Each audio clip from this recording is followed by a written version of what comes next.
So we have Marian-Jean Marinescu, MEP, who's joining us late and virtually. He had to postpone a little. Michael Kyriakopoulos, who is a senior expert from the EU Commission. Lucas Demuelenaere, who is a Mobility and Clean Air Advisor for the Brussels Ministry of Climate, Energy and Environment. And Zlatko Kregar, who is the Policy Officer at DG Mobility and Transport for the European Commission. So all deeply expert in relevant areas here. So first of all, I'd like to ask you, in turn, what's your first reaction to this report, if we start at the far end? So hello, everybody. My name is Zlatko Kregar. I work in DG Move, Mobility and Transport. Of course, I was very eager to read the study itself and hear from the experts, from the scientists, hear the presentation. I find it a compelling study. I see it as a really an upper bound, or let's say, relatively optimistic assumptions were made. Of course, you have been clear with that this is the maximum possible reductions that we can have.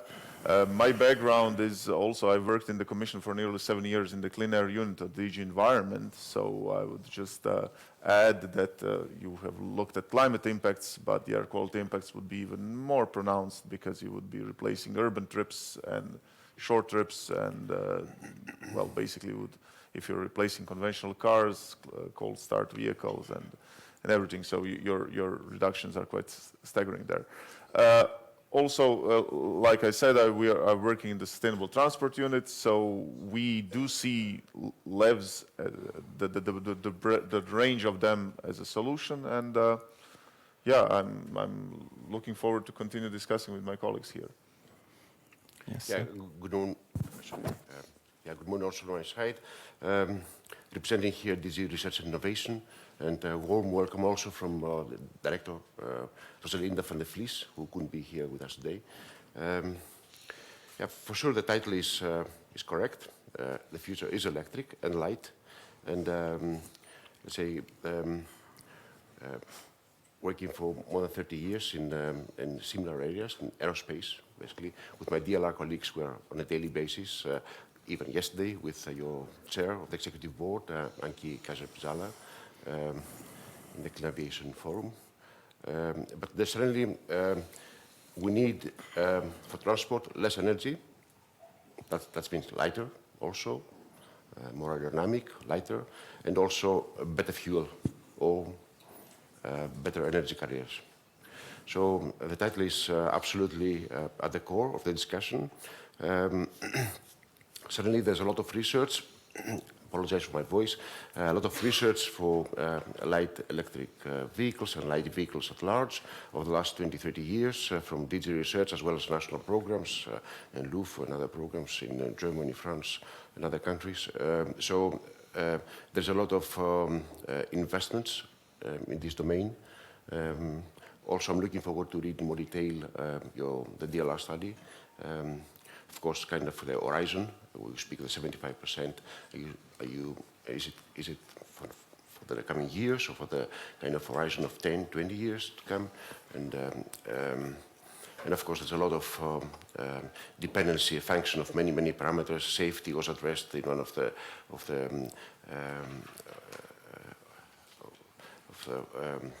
question before, but as well as cultures. I mean, I lived more than 10 years of my life in Holland. It's a completely different culture than neighborhood Belgium, or Greece, or Canada, or the US. So there's a lot of issues that cannot be solved by regulation.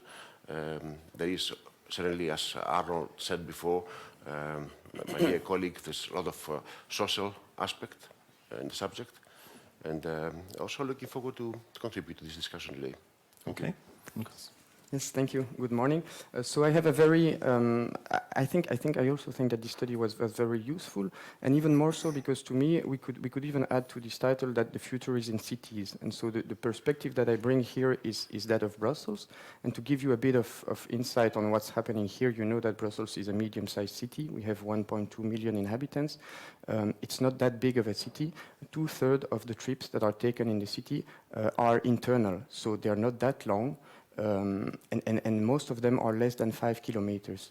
So what I think is that indeed electric and light mobility has a huge potential in cities. And if we see that more and more people are living in cities, will live in cities in the future, we should really take note of what you said earlier and of the potential of these solutions, because that's exactly what we are trying to do in Brussels. To give you a bit more information, we have very ambitious objectives. We want to reduce our GHG emission by 47% in about 10 years.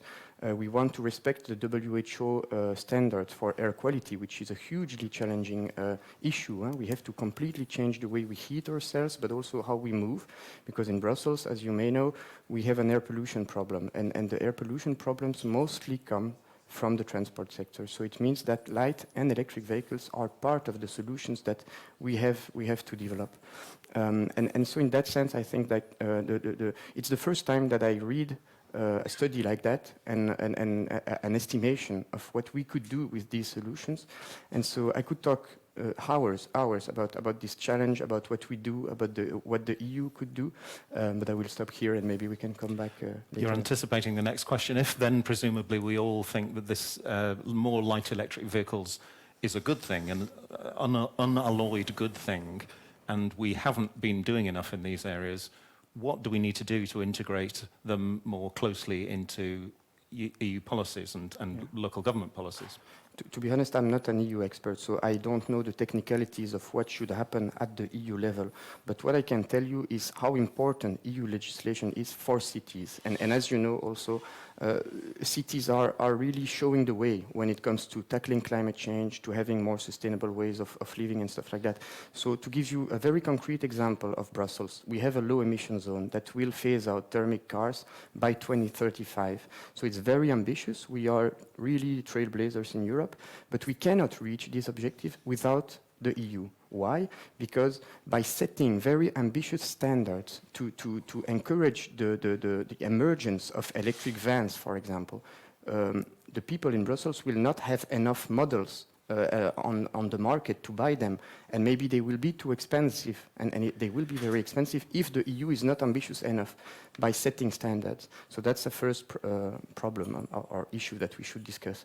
The second one is, for example, if we want to encourage light vehicles, we have to set standards there as well to encourage not having SUVs all over the place in our streets, which are very dangerous for traffic security in the city. So that's a second example. And the last one is, for example, that the EU has air quality norms. And as you know, Brussels is being sued by the EU Commission because we are above these norms. And I'm not here to make excuses. I'm here to say to the EU that it's good for us because it encourages us to go further. It helps us take transformative actions that are sometimes difficult to take. And I have no problem being sued by the EU because then it forces us to think about how we move, how we organize ourselves. And I think we are now at a crucial moment to set new standards in air quality, in CO2 for cars, and in a lot of very important topics that will have a huge impact on cities and on the European Union in the coming decades. Okay, Michael? Yeah, absolutely, I agree with what just said. All I want to add also from the Commission perspective, I will let, of course, also my colleague from DG Move more on the regulatory framework, but you know, the cycle of regulation and better regulation in the Commission starts from setting up different horizons, standards, as very well said before, and of course, beyond the environment is also the industrial competitiveness of the Union. So this is also another issue there, where we want to invest, where we want to compete against different solutions, existing ones, and many other this is a kind of functional functions. This problem cannot be easily analyzed within just talking within a form right now. I think this report of DLR will serve as an excellent first step. But certainly there is, as already pointed out, there's already room for additional research on the topic, societal plus life cycle assessment, raw materials, safety issues. that have to be addressed, to be put forward. And one size doesn't fit all, of course. I mean,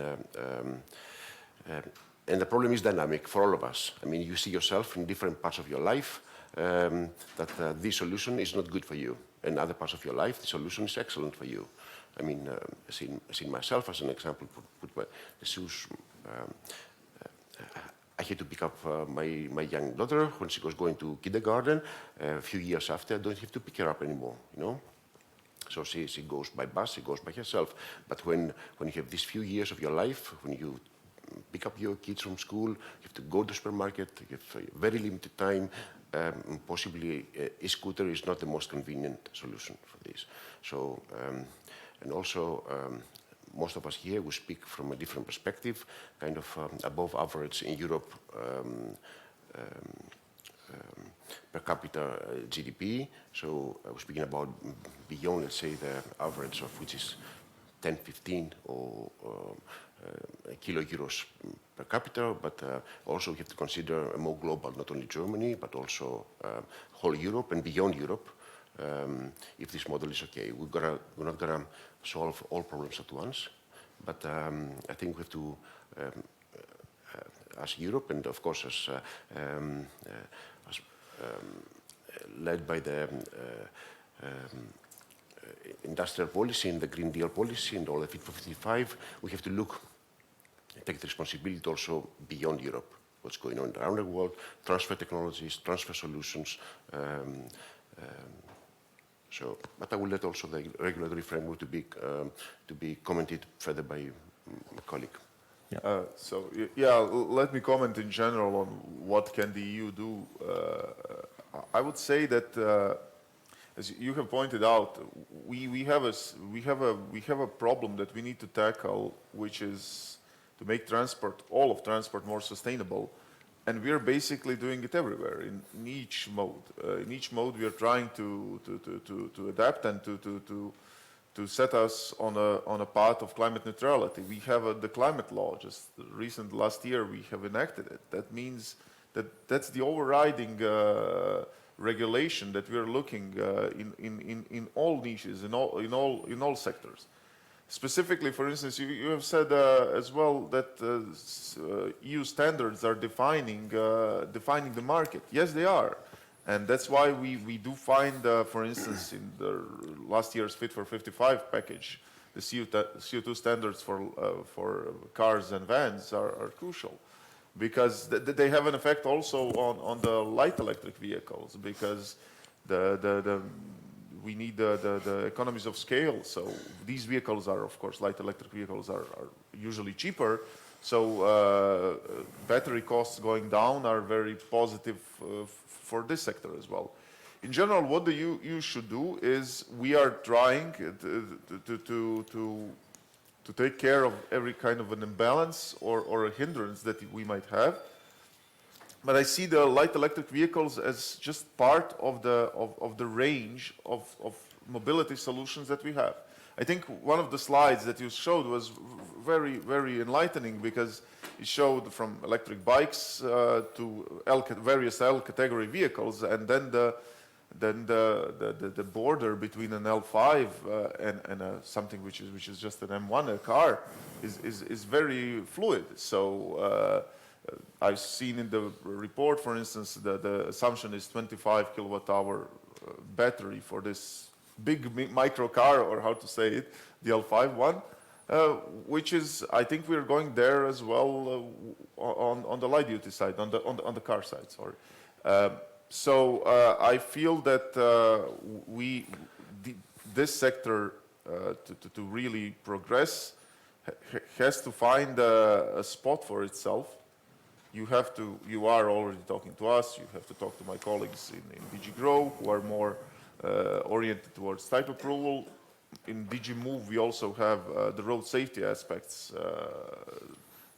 We are handling those.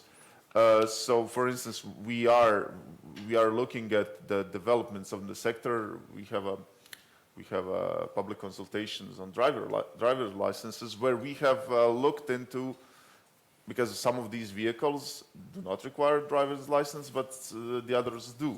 So And I'm not making any excuses, but from a regulatory standpoint, this is one of the sectors that is quickest and the most changing of them all, because just as a regulator, I passed in front of here now, and I've seen some vehicles which I have never seen. So this is, for instance, a car has been regulated for a good part of the last century. While for some of these vehicles that are coming to the market, we are not fully sure is that exactly the product that is going to take up or not. So I think LEVA's consultants and advocacy should engage the Commission, and I think they are. And we will see if there are any hindrances that we can deal with. Well, I was going to come in there because I think from the perspective of LEVA and the manufacturers in this sector, and particularly small startups, they would say that there are legal obstacles here that are making it more difficult for them than it needs to be. And one of the proposals that LEVA has suggested is a new category for these lightweight and mostly rather slow and therefore not very dangerous vehicles that lifts a lot of that burden and allows the sector to proliferate. Would you say that would be a good direction? I cannot speak for my colleagues. This is not an excuse. Again, we're dealing with type approval, but often these vehicle categories are a product of past experience of past times. And when looking in potentially into something like that, I think we have to look, I mean, really the whole picture, because it's about safety, it's about access of different population classes. So some are driven by younger people or children even, they can be under 18. For this, of course, but we really need to be careful and just take the whole assessment there. Yeah, if I may add just one word here, starting point from the DLR presentation, it's an ecosystem approach here as well. I mean, it's not a kind of isolated solution just for another class or another manufacturer. This will not solve, I guess, the problem. You have to consider infrastructures, city infrastructures, how this can combine with electric vehicles of different classes. And for this, of course, at European level, should be done something in a holistic manner. But many of these solutions, of course, are proposed, and as we know in Asia, there are different models, battery changing, charging points that have all to be considered. There is a lot of history and momentum. We don't start from scratch. But of course, the path is to be accelerated. But something new has to be done, doesn't it? Because SUVs are proliferating. The sales of SUVs are still rising very, very fast. And that is it not unsustainable? So what are we not doing that we could do? Well, come at this end and talk about in the city. It's a very complicated question, but to give you an example of what we do in Brussels that has an impact on the car fleet, but also on the way people move, I could give you 3 examples, like very broad frameworks, very broad laws that have an impact, and then one project, very concrete project, an EU-funded project, which is even more interesting. So to give you the 3 examples, the 3 laws that are very useful. The first one is the low emission zone, and as I said, like cars and vans will have to be fully electric by 2035. Scooters will have to be electric by 2028. You will have motorbikes electric by 2035, and the buses will have to be electric by 2036. So what does it mean? It means that every year, or maybe not every year, but regularly, we increase the ambition of the low emission zone, and we phase out, we forbid specific and very polluting vehicle to enter the city. It means that, for example, this year, about 10%, 5 to 10% of the cars circulating in the city will have to disappear. And so it's a huge amount of vehicles. And it means that all these people at some point will have to think about, do I need my car? Do I need my car? Should I buy something else, like an electric scooter, like something else? How could I move differently? For example, if we talk to municipalities, they are currently reducing their car fleet. They are currently trying to share vans between the municipalities, because of course it costs money to buy new cars. So I think it's a huge leverage that we have to change the city. And of course we accompany that with accompanying measures such as bonuses and stuff like that, but I will not enter into that. So that's the first one. The second one that we do is we are currently trying to implement an intelligent congestion charge at the level of the whole city. It means that you will have to pay in the future, probably maybe next year. We are trying to do it next year. If it doesn't work, probably in 2025. You will have to pay in a function of the number of kilometers that you ride, in function of the hour. So you will have to pay more if you ride at 8 o'clock than at 11 o'clock in the evening. But also in function of the I don't know how to say it in English, but the power of your car. So if you have a huge, powerful car, you will pay probably 2 to 3 times more than if you have a light vehicle, electric. The project is currently being developed, but it's a really promising avenue, I think, to change the type of car that ride in the city. And the last one is we recently implemented in the city a generalized 30-kilometer zone and local mobility plans. And what these measures do is that they try to disencourage riding in a car in the city. So people that are trying to just cross the city with their car, they will be stopped, and their life will become more complicated, because we want to protect people living in the city. We want to clean up the air. We want to make people move differently. And if you talk, for example, with, I recently had a discussion with bpost, which is a delivery package company, and what they say is, the low emission zone is not a problem. Just hit us as hard as you want. We don't care, because we will adapt. We will just reduce the number of vans we have. We will increase the number of delivery points that we have in the city, so that people will have to just move like 50 meters to go get their package instead of having a van deliver it in front of their house. And it's quite interesting to talk to the private sector about that, because you see that it's not a problem. You have a lot of politicians going in the press about how crazy it is doing that, how we will kill the companies and stuff like that. But if you talk to the companies themselves, they just say, go ahead, we are ready. So these are the 3 very important policies that we do and that have an impact on the type of vehicles that circulate in the city. And the last one, and I think it's an interesting example, is the cargo bike project. So basically the cargo bike project, the aim of it is to provide personalized and tailor-made training to people that want to try cargo bike. So basically we have a huge amount of money going to training companies that want to try cargo bikes. So basically you have an expert going there, putting several types of cargo bikes in front of the company and say, okay, now just try it. You can have them for 2 weeks. Try it. Maybe it works, maybe not. And what we see is that a lot of them then understand the power of these ways to move, because they see, oh, wow, it's 2 times faster with a cargo bike than with a van. It's 2 times or several times more less expensive and stuff like that. And this project also does it with households. And again, I think it's the type of cultural shift and mental shift that we want to do. We want to put them on a bike or on a scooter, on an e-mobility, whatever type of light mobility model that we have, and just make them understand that it's possible for them. And the feedback that we have is amazingly positive, because if you give them for 2 weeks, not just for 1 day, they will understand on the long term that it's possible for them.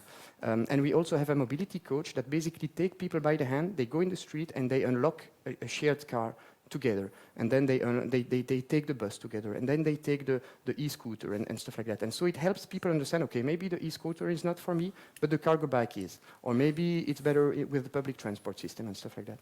So I think we can do a lot of things. And again, this is financed by the EU, so maybe they could do it for other cities. So, speaking of cargo bikes, that's one of the areas in which there's a bit of contention at the moment, because we have, as you know, the 250-watt maximum motor for electrically assisted bikes, and yet many cargo bikes now are carrying quite heavy loads that really could do with a more powerful motor. And you may be aware that Switzerland recently decided that it's not the power of the motor that matters, it's the speed limitation.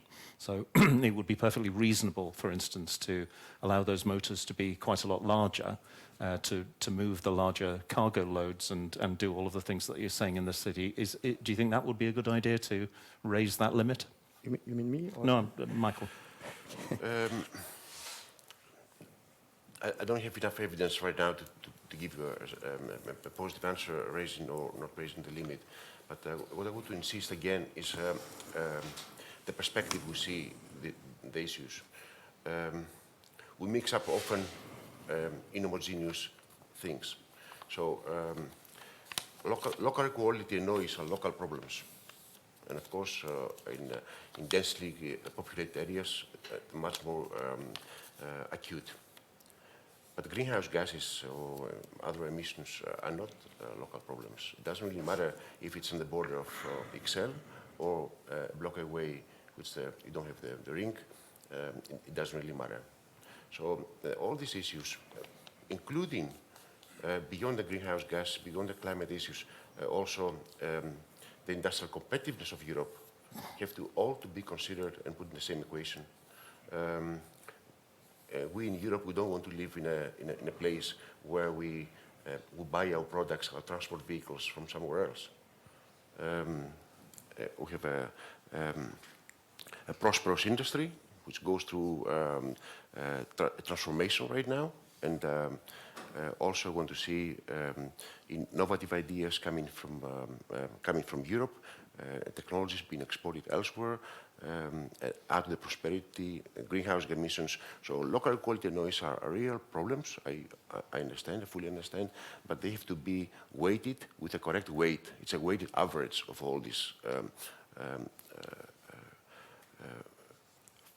part of the problem, part of the function, part of the equation, whatever you want to call it.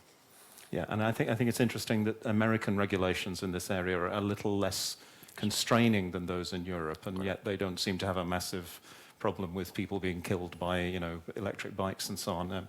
Would you like to say something on that? Well, I would just add what I hinted at before is I think the European institutions are ready to be engaged, and I'm sure my colleagues would listen to argumentation. I see that obviously the concept of a cargo bike was not maybe that prominent years back when the standards or where the regulation was enacted. But now they're, and I know about the Brussels initiative. It's a very interesting one, and I'm sure that they're similar across Europe. That they are coming up big time. Last mile delivery, especially that we see now with the uptake of online shopping. Basically, in the pandemic, we see that we need vehicles that can handle, that are very sustainable and can handle bigger loads and heavier loads. So I think the issue has to be just looked at from both angles, sustainability and safety, and I guess further engagement will lead to results. So you're saying, as we're saying in English, that really we're pushing on an open door here, that there is change to be had. I mean, I know that colleagues are working on, in general, on light mobility solutions in DG GROW. And I think if it's a very well argumented reasoning, I think we will look into that definitely. And in the same vein, there are beginning to be the signs of divergence nationally over regulations in this area, in the detail of things, and that's surely not a good development. We want a universal European regulation that allows, the free market to operate and innovation to be accelerated. I can agree there, because one of the key of any European standard is enacted in order to fully allow for the functioning of the open market. So we cannot have, for instance, I've been working on emission standards for years. We cannot have a Belgian emission standard and a German emission standard, and then a vehicle crosses the border, and people cannot. So it's an obvious and clear way that the harmonization in general standards is needed. So, but on the other hand, we are not eager to over-regulate everything from a European level. Maybe. I don't know exactly the details of these different national schemes, but maybe they are for a reason there. So I think the EU will find a balance of trying to keep the market non-fragmented and harmonized, while on the other hand not stomping upon local and regional authorities. Well, I feel certain that LEVA-EU will be very keen to tell you what those divergences are and why they're not a good thing. I have a question here which we sort of partly answered, but I think it's worth returning to. Why is so much of the attention in this area directed at changing to electric cars of a similar size? Why do we not emphasize the message that the sheer dragging a ton of battery around town to get groceries is madness? Do any of you have an opinion on why we're not trying to persuade people more on that? If I may start, Yeah. The Commission, with its Fit for 55 initiatives last year, has really upped the bar, I would say. And we are always looking from the perspective of emissions. I'm sure, I remember a slide that you showed. Yes, the number of trips is important, but the number of kilometers driven is more important. And at least 15% there in your study is from heavier vehicles, which are effectively cars as well. So I would say we have to work on everything, and we have to get the market ready for zero-emission vehicles. Most likely it is most manufacturers are choosing the electrical route to make vehicles zero emissions, and our standards encompass every vehicle on the street. So we are not focusing specifically on electric vehicles. We're not specifically focusing on heavy SUV electric vehicles.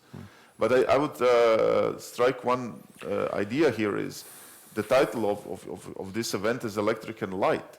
But this is a physical property. We need more efficiency. So yes, someone might now build a huge SUV pickup, electric one with a huge battery, but that is going to be expensive and is not going to have a great range. As we move onwards, the efficiency becomes the one that is driving the developments. I'm sure Michael will add. But so, is there not an underlying question of physics here? Yeah. If you develop a hyper-efficient vehicle of the size of the normal car we drive now, the lighter version, just out of physics, is going to be more efficient because you're moving less unnecessary weight. Yes, absolutely. Yeah, absolutely. I mean, lighter is not is outcome. I mean, you have to see what is the cause and the effect here. When you have the design requirements, you prescribe the size, you prescribe the emission requirements of the vehicle. The power requirements are coming up. The weight of the materials are adding up, and this gives how light or how not light it's going to be. So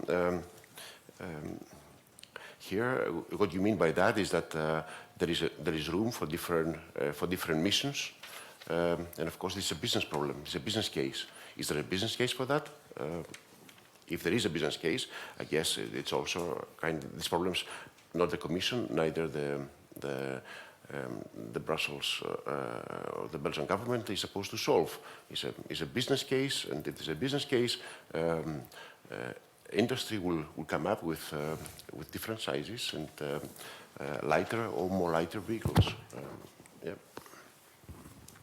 I hear we now have our MEP, Marian-Jean Marinescu, who is joining us, and I know he has interests in transport. I hope you can hear me, Marian-Jean.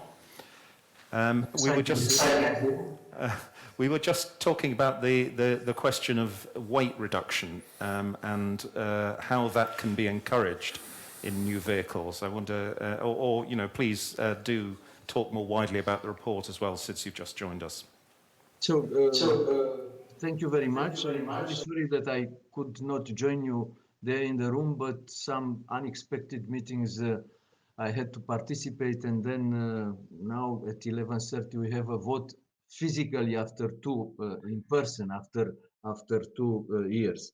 So I think that this area of light vehicles, it's a important one.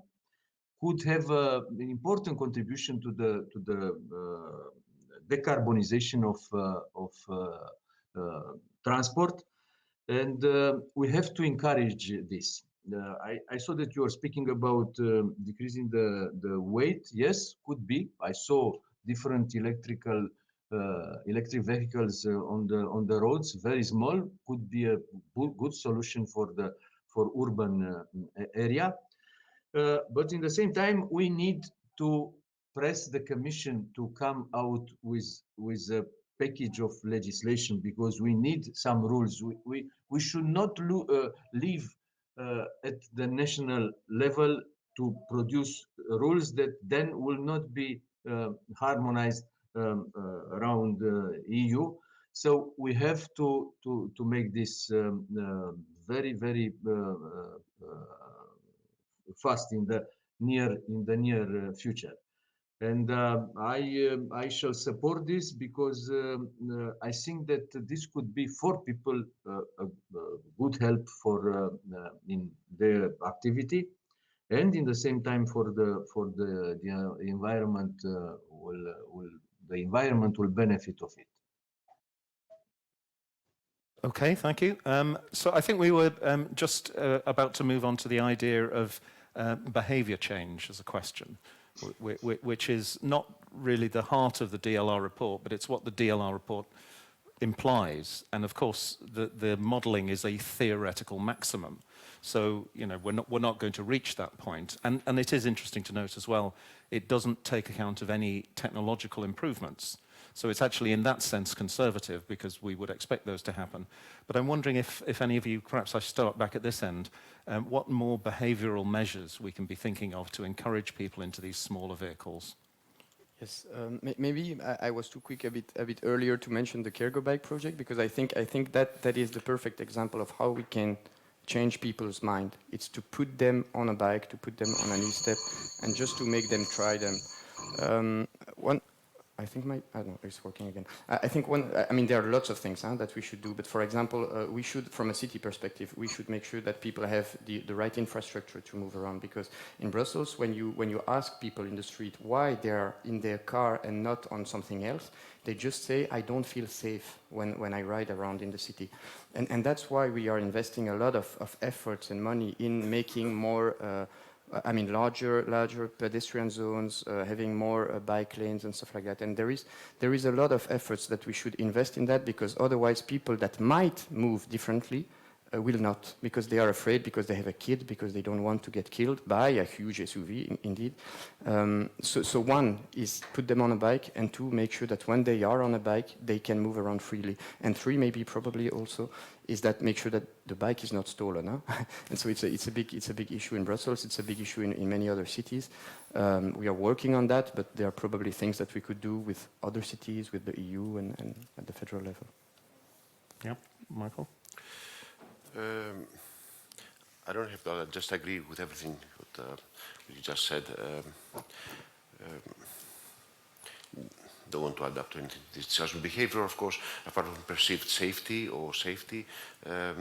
it has a lot to do also with the design issues. And safety is, of course, the main reason in surveys why people won't get on bikes. And the research, I think, shows that only really physically separated bike lanes make people feel truly safe and generally reduce accident rates by marked amounts. So you would endorse that? Yeah, just a month ago, a colleague of mine had a horrible accident with his micromobility. Against the car, he had no chance. So I'll just come back to Marian-Jean, because I know that you can't be with us for very long. What you would say about encouragement and behavioural measures?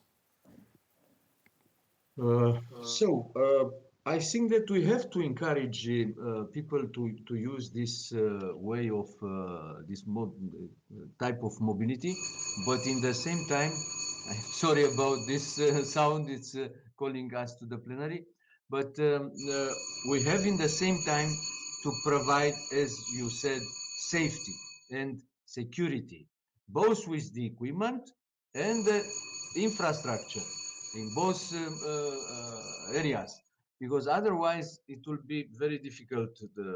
That's the reason that I support the idea of having, from EU level, having harmonized rules for both vehicles, infrastructure and safety rules.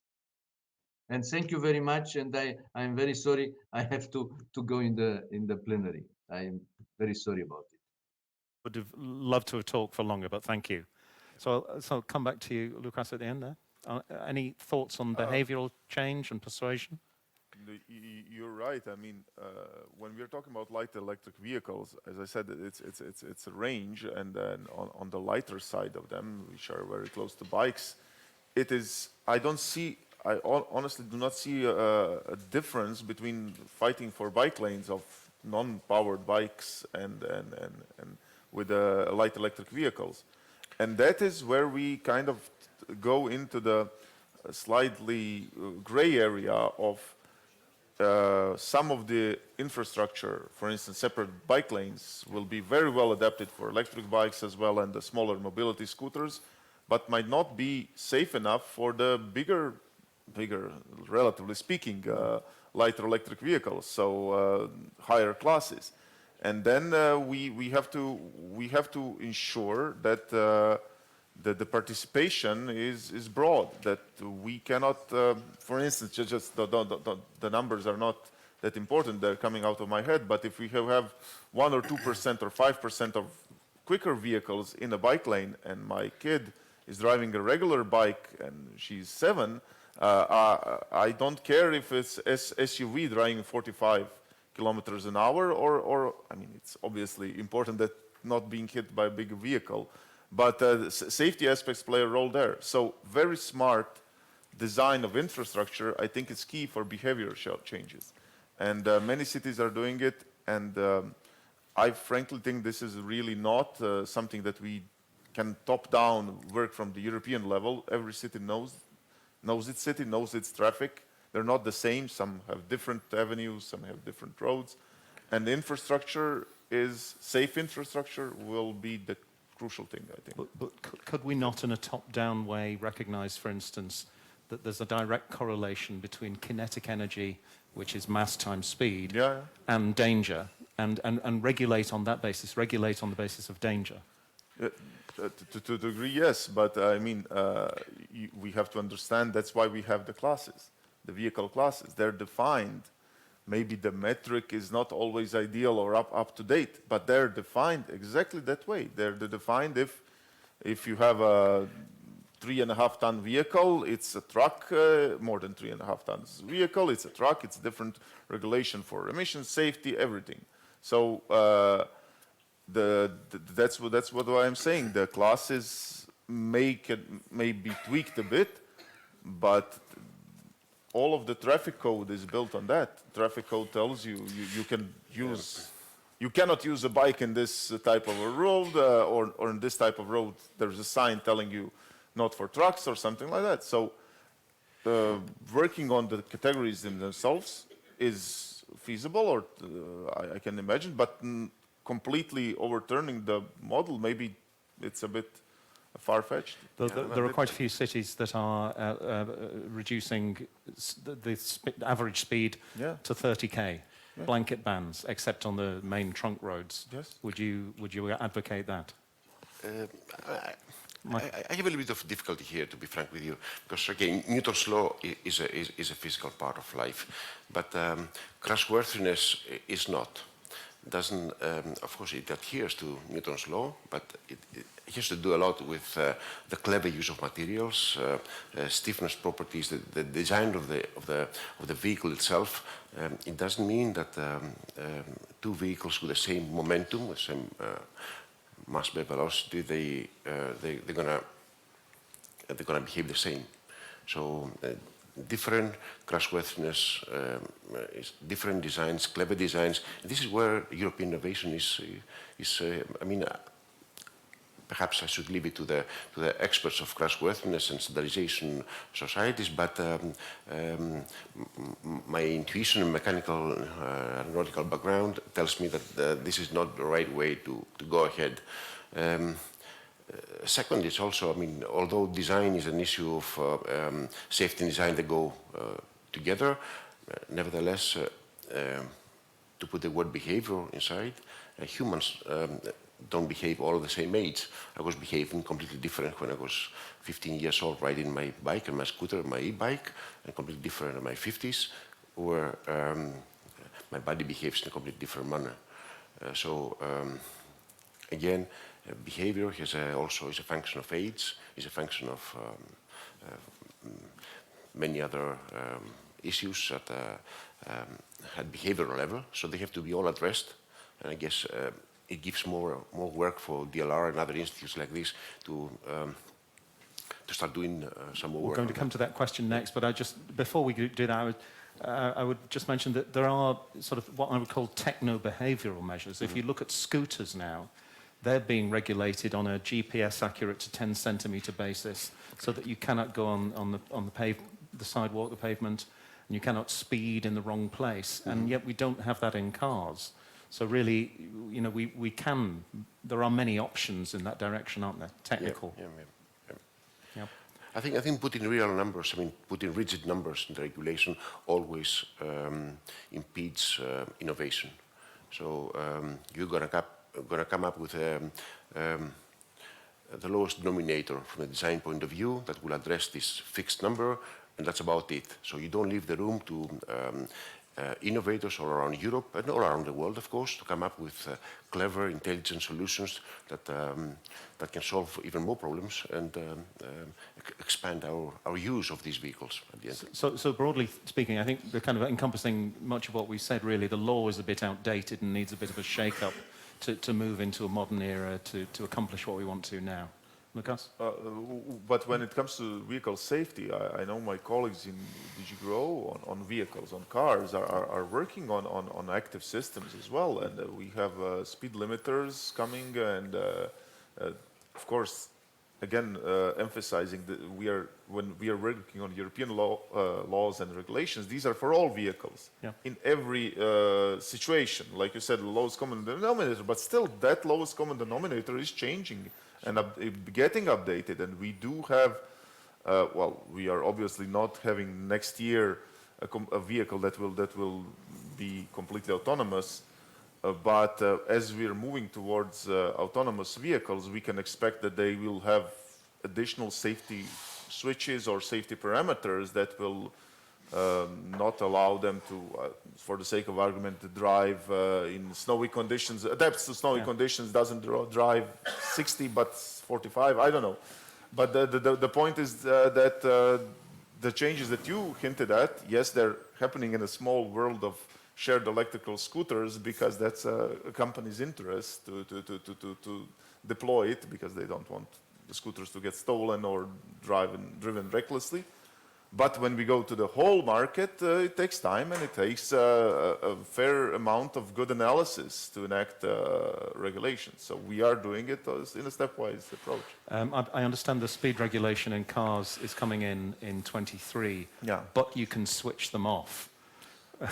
So obviously, so we've a long way to go. I'm not working there, and I'm not an expert at that, but I believe that it is just a temporary measure, if I'm not mistaken, that once you can do it, but... Could be. But so, you've just opened the door to what was going to be my last question, really, which is, okay, so what don't we know that we need to gather further evidence for to justify change? Shall I start at this end again? We know everything, I think. I mean, from a city perspective, we know what we have to do. We don't. I mean, this study was interesting, but we don't need it to move forward. So we need to act, I think. We need to take legislation. We need to put money where we want to go. We don't need to know anything anymore. I mean, I'm sorry, I cannot help you. You sound like a believer, though. Yes, I'm sure we have to go there. I mean, we have to act. I mean, we have ambitious objectives, climate objectives. We know where we want to go. We just have to act. And so these studies can help, because they remind, if they are in the press, if they are spread around, they remind people, you know, there is a solution, we have to adopt it. But we don't need more studies to study. We need more studies to remind us to act. I think many of us in this room would share your perspective, but what I'm trying to do is put myself in the mindset. There are still people who are resisting these sorts of changes we're talking about. What do they need to know? Or is it just a question of overwhelming them with numbers? You know, there are people who are, the car industry, dare I say, is resistant to some of this, perhaps? I think what can help is, for example, using studies to act and to put specific messages in the press at the right moment. So for example, now we have a huge energy crisis. Where is the petrol being used in Belgium, but also in Europe, in our cars? So that's the moment you want to be in the press to say, you know, we have said it all along, electric and light vehicles are 99% more efficient. This is how many million euros that we would stop sending Putin every day, and that's the type of thing we have to do. We have to analyze the benefits that we can reap by using these type of vehicles and then putting the word out at the right moment. That's my perspective. So one of the things that you're hinting at there that I know we'll be touching on this afternoon and that LEVA-EU is already mindful of is economic studies in this area, a great transition to LEVs, what benefits that will bring us. And I think we all know the answer is likely to be positive, but it really hasn't been quantified perhaps yet. Michael? Yep, I would agree that we need to act, absolutely. But obviously nobody has a crystal ball, how the system behaves, because we are part of the system of systems. So I think for me, a kind of, not delay, but a kind of pilot projects at city level, pilot cities, all these are, have shown that are good examples towards proving to those that don't believe it, towards proving, let's say, to the system that can react on time. That these are always good measures. And then, of course, evaluating the results of the pilot study, making it better, assessing the impact of the actions taken, calibrating the system according to the behavioral models, according to all of us, how we all behave. Not everybody is behaving the same way. And I have to say, I'm just coming from Excel this morning on foot. There were 2 instances where a bike and a car were just exchanging rough words. I was living 10 years in Holland. I've never seen that. You exchange with a smile, goedemiddag, you know, and that's about it. So cultures and there's not one size fits all, and we need to prove that the system works. So one of the things I've wondered about is whether we need a more full-scale trial of the sharing vehicles was mentioned before, and obviously that has to be a component of this change. I'm mindful of there was an EU study, LEVA-10, a few years ago, which used LEVs in various cities, and there's one place, Tricolor in Greece, where some of the larger ones of these were deployed, and the usage rates were far higher than for the electric bikes. People love these little vehicles, but there just aren't enough of them on the streets to share. So there's a research direction there that I don't think has been explored, of making all of these vehicles available simultaneously so that people can show which ones they prefer. Well, it's very easy to agree with my colleagues here because they have said the right things. We need to act, but if I would really want some more information, you asked what do we need to know, while biking and scooters and e-bikes have been, case studies have been shown for decades on the ground, so they're not case studies, they're reality. Yes.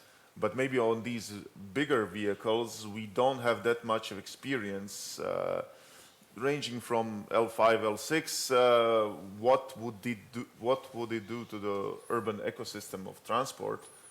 Do we need different infrastructure? For instance, my unit is also looking into infrastructure for charging electric vehicles.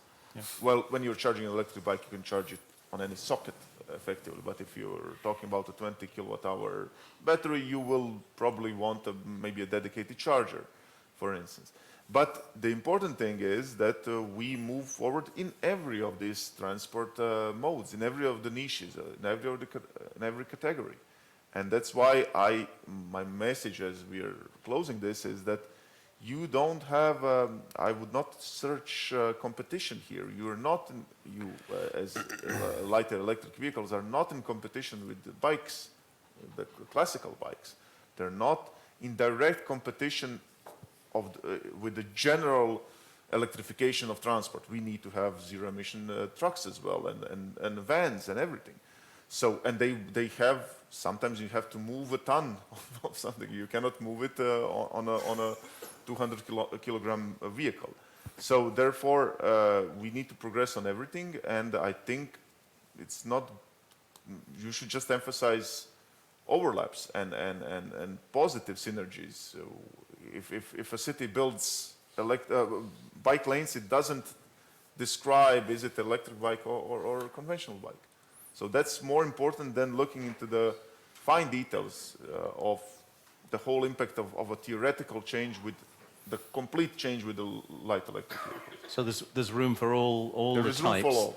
but we do need to look a little more perhaps at the larger light electric vehicles I would in look, use. Yeah. Yeah. Yeah.